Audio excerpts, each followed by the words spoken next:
Hello, and welcome to today's podcast episode, where we're diving deep into the world of untold stories and forgotten voices. Today, we're exploring a fascinating project that's uncovering the hidden narratives of women whose contributions to history have been overlooked for far too long. It's a journey that began almost accidentally with a casual conversation over coffee, but has since snowballed into something much bigger. It all started when I was catching up with Sarah, a college buddy who's now a historian. Over cappuccinos, she hit me with a thought-provoking question. Did you know there's a woman behind every forgotten invention? At first, I just smiled and nodded, not fully grasping the weight of her words. But little did I know that this idea would become a cornerstone of a new project. One that would challenge how we look at historical contributions. Fast forward a couple of months, and I found myself knee-deep in a project aimed at uncovering these forgotten women. The task was daunting, like trying to catch shadows with a net. Our existing methodologies felt outdated, like using a paper map in today's GPS world. I was brought on board to breathe new life into this project. And honestly, I had no idea where to start. My first instinct, like many in this field, was to dive into the archives. I was hoping to find some breadcrumbs left by previous researchers. But history, as you may know, can be quite stubborn. Traditional historical narratives have for centuries spotlighted public actions and power, often obscuring the vital contributions of women. It's why women make up a mere 0.5% of recorded history. I spent weeks combing through these archives, feeling like a detective on a cold case, frustrated when every lead seemed to fizzle out. Then, one evening, Sarah's words echoed in my mind again, and I had a true eureka moment. What if the key wasn't just in what was documented, but profoundly in what had been omitted? Suddenly, I felt like I had a new, more powerful lens through which to view the problem. We needed to explore the hidden narratives within and between the historical records. This shift wasn't easy, but it also wasn't something I could do alone. We brought in a team of brilliant data scientists to develop algorithms that could sift through mountains of text. We wanted to identify not just what was explicitly stated, but also what was conspicuously absent, the very essence of historical bias in data. We were teaching machines to read between the lines, a thrilling yet intimidating concept. As the algorithms worked, I felt like we were on the brink of a major breakthrough. But as days turned into weeks, doubt started to creep in.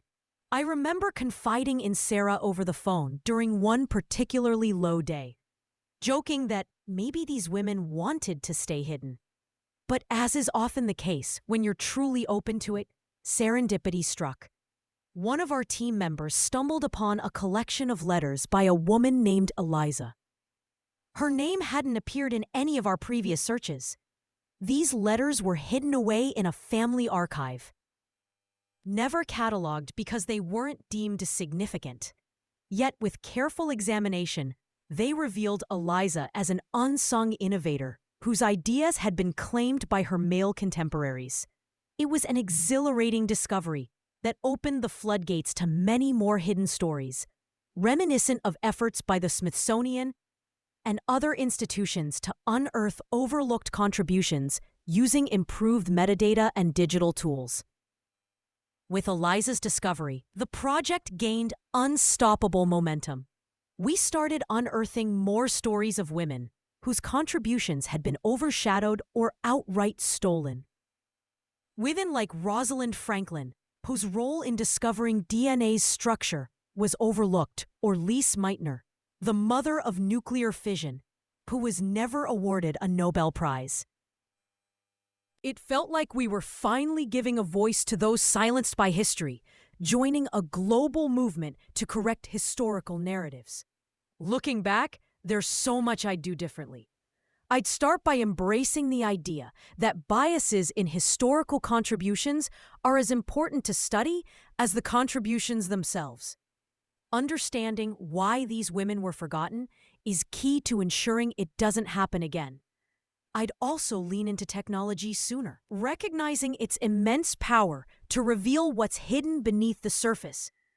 But what I'd absolutely repeat is the collaboration with brilliant minds like Sarah and our data scientists. Their diverse insights and unwavering dedication were invaluable. This journey taught me that the future of uncovering forgotten women in history lies in a dynamic embrace of both old and new methodologies.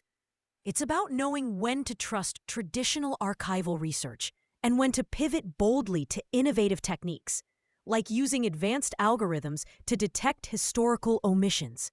And sometimes, perhaps most importantly, it's about letting serendipity play its part, being open to the unexpected paths a project can take. If you're interested in learning how we can better revise history to include overlooked women, there are numerous resources out there.